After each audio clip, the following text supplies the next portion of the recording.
Здравствуйте, с вами Любовь. Рада всем, кто зашел на мой рукодельный канал. Мы все любим получать подарки, но дарить их тоже приятно. Скоро праздник, и я решила сделать своей соседке подарок.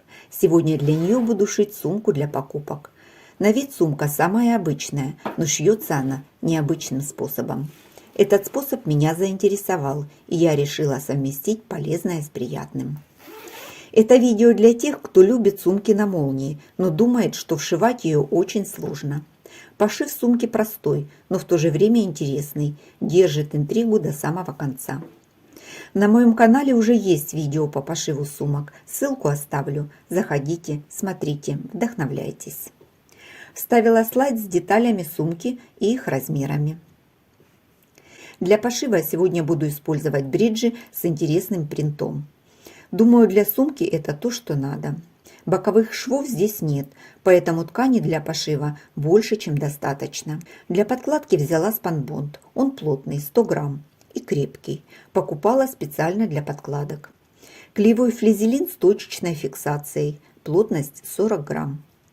Распорола бриджи. Буду использовать одну половину, ее вполне достаточно. Со второй что-нибудь придумаю. Может, у вас есть идеи по использованию оставшейся ткани? Пишите, буду благодарна.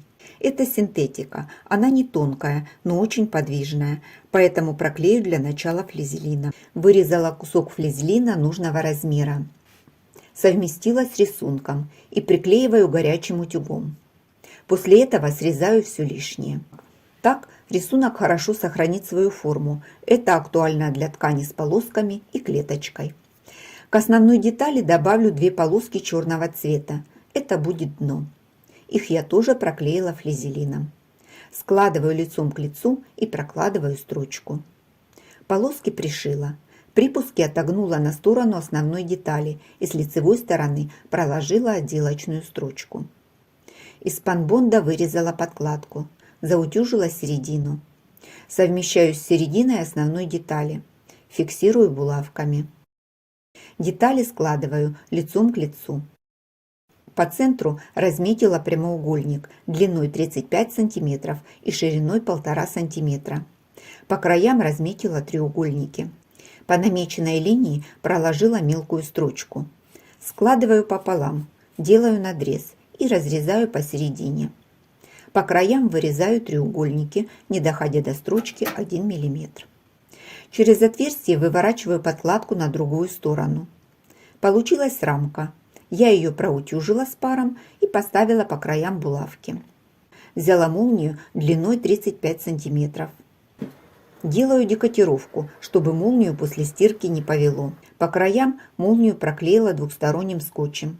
Снимаю защитную бумагу, кладу молнию и накрываю рамкой. Выравниваю по центру, приклеиваю. Прокладываю строчку по контуру рамки. По краям молнии поставила закрепки. Молния готова. Подготовила карман. Лицевая сторона из спанбонда. С изнанки пришила ткань. Верхний срез обработала черной обтачкой. Пришивать его буду на одну из сторон подкладки. Прикладываю карман обтачкой к молнии. Затем отгибаю и на расстоянии 5 см от низа подкладки пришиваю карман. Подрезала припуск на кармане. Отогнула. По нижнему краю закрепила отделочной строчкой. Сбоку, посередине и со второй стороны проложила строчку. Поставила закрепку. Получилось 2 больших кармана. Один для телефона, второй для кошелька.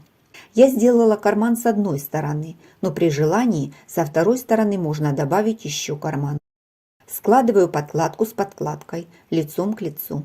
Ставлю зажимы по боковым срезам. Прокладываю строчку от сгиба по боковому срезу, часть дна. Оставляю отверстие для выворачивания и продолжаю дальше до сгиба. Оставила техническое отверстие. Срезаю все уголки. Подкладка готова. Перехожу к основной детали. Для ручек подготовила 2 полоски из черной ткани. Проклеила флизелином и 2 полоски из основной ткани. Их я тоже укрепила флизелином. И 2 полоски из драпа. Беру полоски, складываю их лицом к лицу. Сверху кладу полоску из драпа, по контуру прокладываю строчку у самого края. С одной стороны оставила отверстие для выворачивания, высекаю уголки.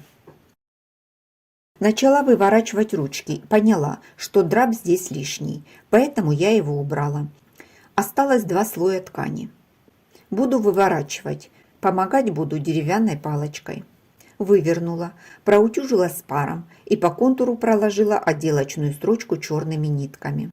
Можно сделать ручки из стропы, у меня не оказалось черного цвета, поэтому сшила из ткани.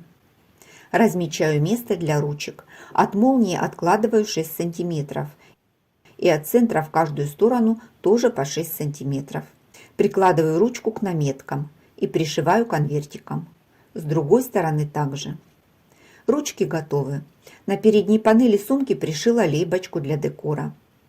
Ручки пришивала только к основной детали. Чтобы укрепить место стачивания, подложила кусочки джинсовой ткани. Складываю основную деталь с основной деталью. Совмещаю швы стачивания дна. Фиксирую булавкой. По боковому срезу ставлю зажимы. По углам на дне размечаю квадрат 4 на 4 см. Вырезаю. Прокладываю строчку от сгиба по всему контуру и заканчиваю сгибом. Высекаю уголки. Ширина припуска 1 см. Осталось закрыть вырезы на дне сумки. Совмещаю швы. Припуски раскладываю в разные стороны.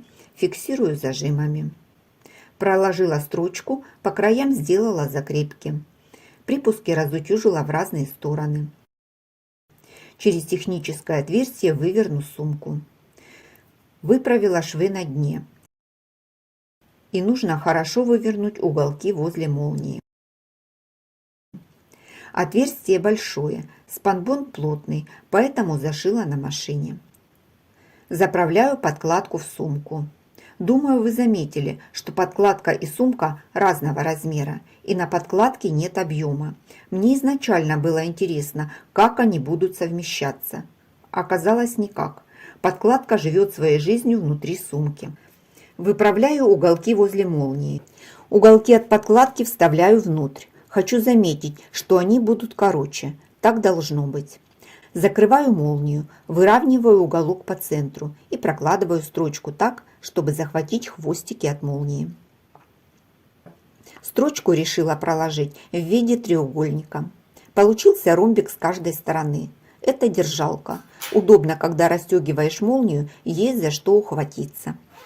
Сейчас посмотрим, как будет выглядеть сумка, если в нее положить покупку. Как видите, сумка даже держит форму. Снаружи выглядит вполне обычно, как будто подкладка с сумкой одного размера и формы, хотя по факту это не так. Доступ к карманам хороший, размер еще лучше, точно не промахнешься. Вот так выглядит сумка внутри. Карманы можно сделать любого размера, мне нужны большие. Внизу подкладка не имеет объема. Объем только в верхней части. Покажу размеры готовой сумки. Высота 40 см, ширина 43 см,